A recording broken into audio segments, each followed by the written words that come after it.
Welcome back to Soda City Living. It's time to check in with MUSC Health Columbia. Today we're visiting the Vein Clinic. You'll meet a cardiologist and venous disease specialist who explains what the Vein Clinic does and how education plays a part in her team's mission. Here's more.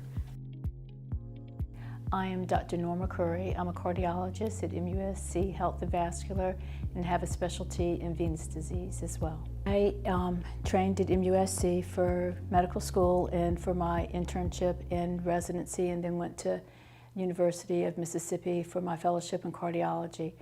And as cardiologists, we're always working on the arterial side, and we're catheter-based and doing our procedures. And along the way, about a decade ago, I got introduced to the vein world, and so now I'm a blue blood, as I would call it, because it's a vein world.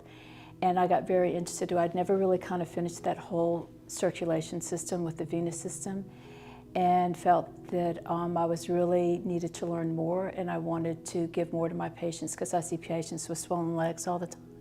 At MUSC Vein Clinic, we offer comprehensive care for the whole spectrum of venous disease, which includes spider veins to varicose veins, swelling in the leg, even to ulcers. Sometimes people's symptoms can vary from just heavy, aching legs to swollen legs.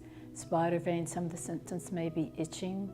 They're tired at the end of the day. They can't finish their activities with their kids or work because their legs feel so fatigued and heavy. Some people have cramps, they have restless leg syndrome, tingling. There's a whole spectrum of symptoms associated with it.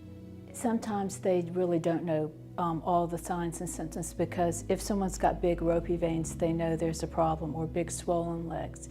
But venous disease is very unrecognized. It affects 30 million people. Maybe 6% actually get screened and less than 1% get treated. So part of what we try and do is get out in the community and educate people, because they don't even know the symptoms that they're having is related to venous disease. They think the swelling may be due to old age, the discoloration may be due to something else.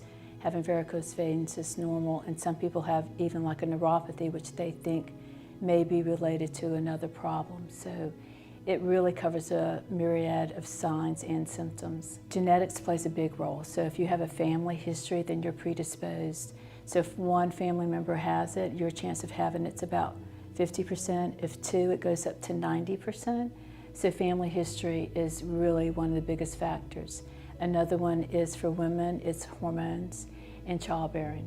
And then it's what one does, one's occupation. One who stands for prolonged periods of time is that it's being stationary, or sits for prolonged periods of times, and that's from construction workers to truck drivers to teachers to cosmetologists to nurses to doctors, people who just don't move a lot. They're more prone to venous disease. Also, people who are overweight are more prone to it. People who have previous deep vein thrombosis are more prone to it. Any symptom that you have related to your legs hurting, to feel heavy and tired, or also knowing your family history, just get checked and get looked at, because it's a chronic disease, which means it's going to progress over time. So the sooner one gets recognized for having the disease, the sooner we can get you on an educational plan, an awareness plan, maybe to prevent some of the triggers for getting it to be advanced. When you see someone go from swelling in their legs to ulcers, we would love to be able to reach these people before that and get them treated so they never go on to develop some of the chronic problems and ulcers. So when someone comes in, what we go through at the clinic is to first do a good history and physical with them, and then the key screening process is an ultrasound. It is a special ultrasound to look for vein reflux. That is where our diagnosis comes in. And once we have that, we make a plan particular to that patient based on their symptoms, where they are in their life, what their ultrasound finding shows, and help have a plan for the next 3 months or a year.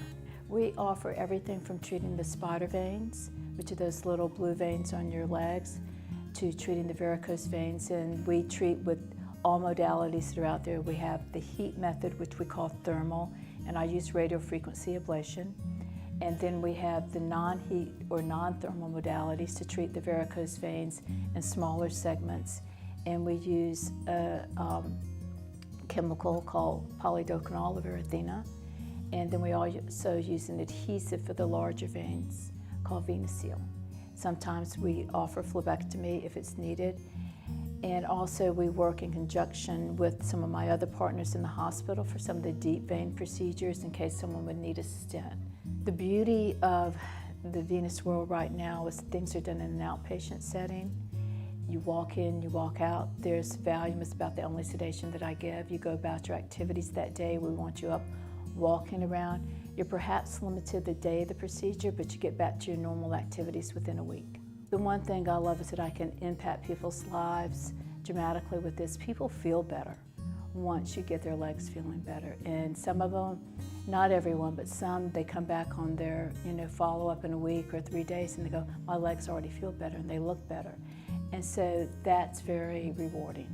And for those that have chronic disease, you help manage it. People that have chronic diseases that are in the wound clinic and have ulcers, they struggle with depression because their life is really limited and they don't feel good, and this is a 6-month or a year journey. And if you can help impact their life and get their quality of life better, then I find that very rewarding. I like working for MUSC because we've got a large network of excellence, research, and dedicated physicians behind us to help us to grow every program that we have and to give us what we need to improve the quality of care for patients.